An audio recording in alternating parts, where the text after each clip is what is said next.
Hi there, YouTube family. Welcome back to today's video, which is going to be a life update on my weight loss so far. So if you're new to my channel, I will link a few videos below where you will see my weight loss journey and the decisions that I've made. And obviously from this title, you know that I have had weight loss surgery, and I had it July 1st. So I am about 4 months plus a few days into my journey, and I just wanted to talk to you about a few of the things that I felt were really important that I really didn't think about until after the surgery was over. There are things that you read, like I read a ton of stuff, I talked to doctors, and I knew what I was getting into, but there are things that until you experience them, you really can't understand what they mean or how that's going to affect you. So I wanted to tell you 11 things that have really surprised me, not necessarily surprised me, but were a little bit more involved to deal with than I thought they would be. So I'm going to get into those right now. Please give the video a thumbs up if at any time during the video you enjoy the content, or if you wanted to stop and give thumbs up right now, I would really appreciate that too. Okay, so we're going to start with number 10. I'm going to kind of work backwards in succession of how these things have come about. Okay, and so number 11 is when you wake up from the actual surgery, you are going to have pain and you might feel like you can't breathe.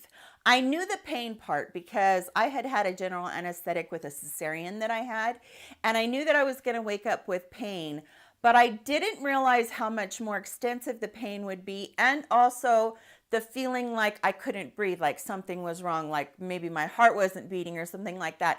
Part of that is the gas that they fill up in your abdomen in order to create a cavity to be able to look around and do their surgery in there. I knew the logistics of the surgery and what they did during the surgery, but I really didn't realize that right after you would have that feeling of breathlessness, of extreme pain, and all that stuff. So in saying that, I'm really not trying to scare anybody or anything.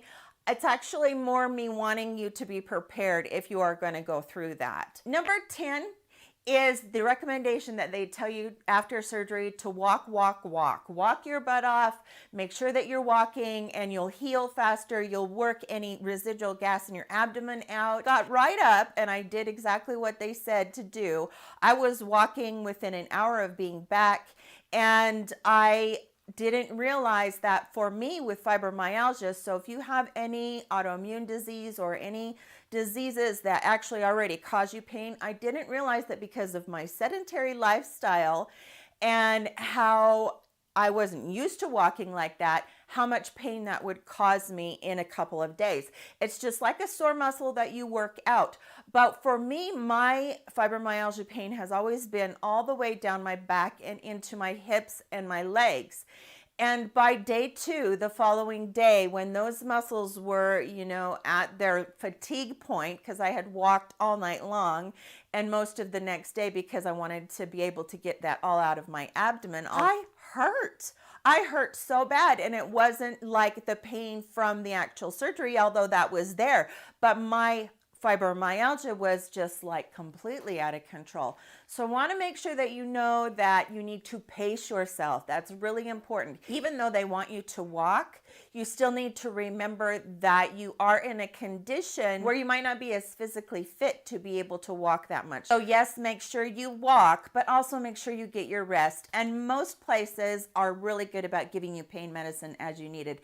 And that's really how I got through that. Number 9 on my list is prepare yourself for the negative talk or negative feedback that you're going to be getting from people all around you. You can, I put myself out here on social media, so I recognized that there was going to be some negative feedback, but in all actuality, I didn't realize that even my friends, even my best friends, would be very negative about this. And even the people that weren't outwardly negative about it, I can tell those people aren't supportive. And so you need to really mentally, emotionally prepare yourself for some distance from the people that are closest to you, because they will pull away from you if they feel very strongly about it being not the right thing, or about that you're taking the easy way out, as people say. So what I wanted to say is that even though you may be so excited and you know this is the right thing for you, I did. I knew this is exactly what I needed. I knew that I wasn't able to do this on my own. I knew that I needed this tool to help me get to where I needed to go. Not everybody was as excited as I was, and then there were people that were very, very negative. And when I got that negative feedback from the people that were closest to me, it was really hard to deal with. And so you kind of have to just kind of put up a little wall there and brace yourself for that more than anything, is what I would say. They will come around, I think, eventually when they see your progress and they see how healthy you are. But in the beginning, brace yourself for a lot of negativity about having the surgery, because there is a stigma, even though it's being done by the thousands every day all over the world. Number 8 is one that you would think that would be higher up on my list, but it's not, because this is something that happens often, and that is the possibility of a complication. 7 days post-op, I developed a bowel obstruction, and it was so painful. But one of the things that I learned going through that, and every nurse, every CNA, every doctor, every anesthesiologist that I saw said to me, this is a very common complication after any kind of abdominal surgery. It is not just bariatric surgery that they were talking about. Anytime they go in there and they mess around with your works inside there in your abdomen, you have the possibility of a bowel obstruction. My doctor that I had to do the surgery had less than a 1% rate of complications. So I thought that was great. And you know, less than 1%, you're not necessarily going to have anything. But what I didn't realize is post-op complications. So kind of mentally just keep that in the back of your head. Don't dread it. Don't worry about it. Don't let it deter you from your goal, because the majority of people do not have those kind of complications. Number 7, you might be nauseated after every single thing you eat and drink for a very long time. I was such an advocate for drinking water and drinking a ton of water every day and flushing my body. And now I can't chug water. There's no way. You have this tiny little pouch that you're dealing with as your stomach, and you cannot just gulp and gulp and gulp. Even when you're super thirsty, you have to sip. So I can usually take 2 pretty good swallows, and then I have to slow down and, you know, take a few sips at a time. You can still get your water in, and you have to get your water in if you want to be successful and if you want to stay healthy. But it definitely changed, and I wasn't ready for that. Even about the food part, I wasn't ready for the feeling that every single time I ate something, I had to wait for it to hit my stomach, and that there might be a little bit of pain or nausea each time it hit my stomach. I'm still experiencing that pain and the nausea at times, but it's not nearly as bad as like when I first started. So again, don't expect it, but keep it in the back of your mind that you could be nauseated and have pain for quite a little while. Number 6, and this is one that I wish that I had been prepared for. Realizing what not being able to ever take an NSAID or an ibuprofen, Aleve, aspirin, anti-inflammatory pain relievers will mean for you. This particular one was really, really hard for me because I had been taking that kind of stuff on a daily basis. Now, after the surgery, you have a greater risk of developing ulcers or stomach bleeding because of, you know, all your works have changed down there. NSAIDs or anti-inflammatory drugs, I didn't realize what a huge role they played in pain relief for me. Like now, even when I get a headache, I want ibuprofen, not the Tylenol that I can take. So just kind of mentally be prepared for that. Don't, you know, worry about it again. So number 5, which is super positive, is that your pain level is going to decrease dramatically when you're not taking in so much garbage into your body. And I didn't realize that sugar, simple carbs, pasta, pastries, all that kind of stuff that we crave and that we want, candy, that kind of stuff, all of those things are super high inflammatory foods.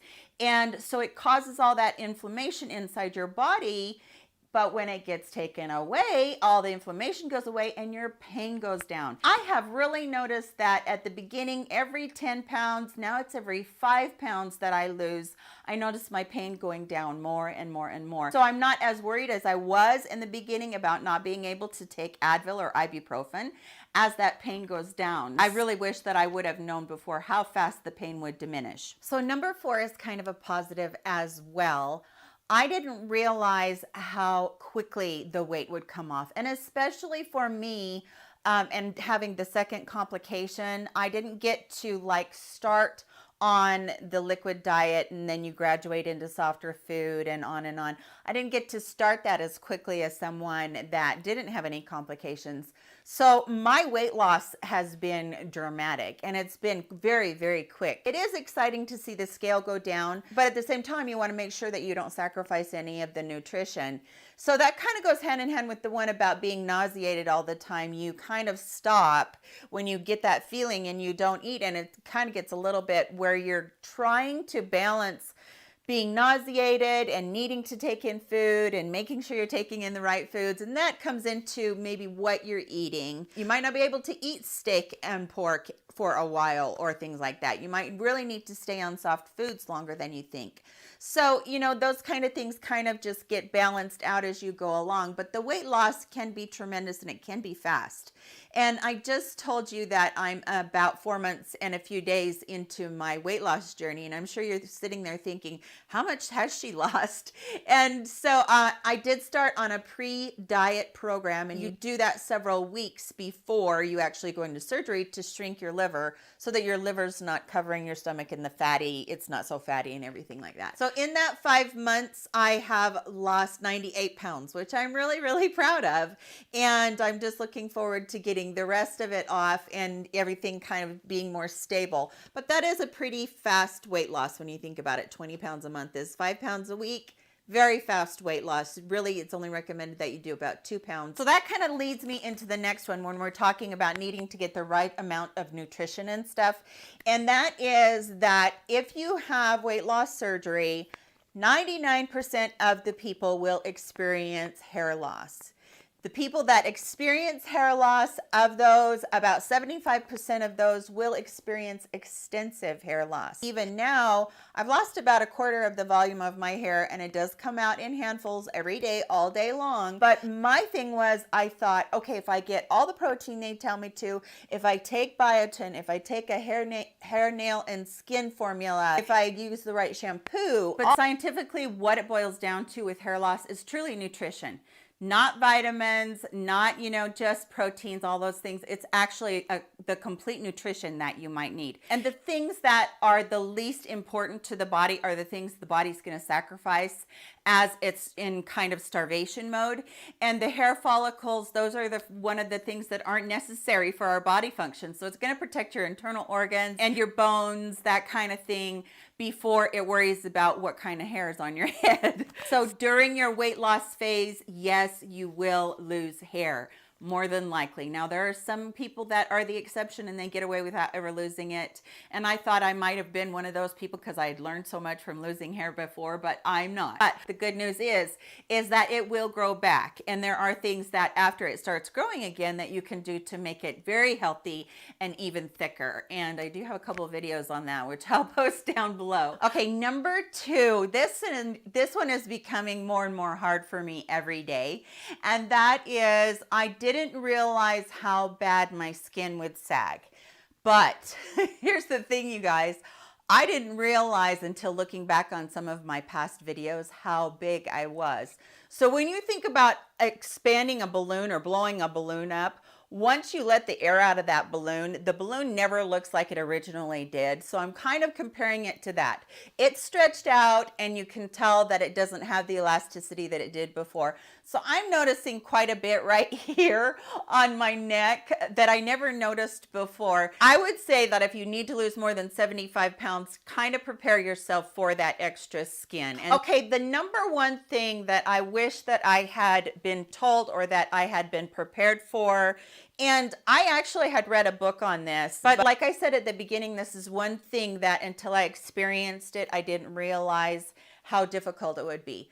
When you go on a diet and you just lose weight without having weight loss surgery, whenever you feel like it, you can go back to that food that you loved and have some. And lots of people, after they take their weight off, they maintain their weight, but they occasionally give themselves one of their favorite treats.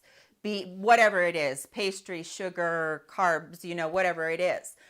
When you have weight loss surgery, that's no longer an option for you. You can eat those things, but lots of times they'll make you sick.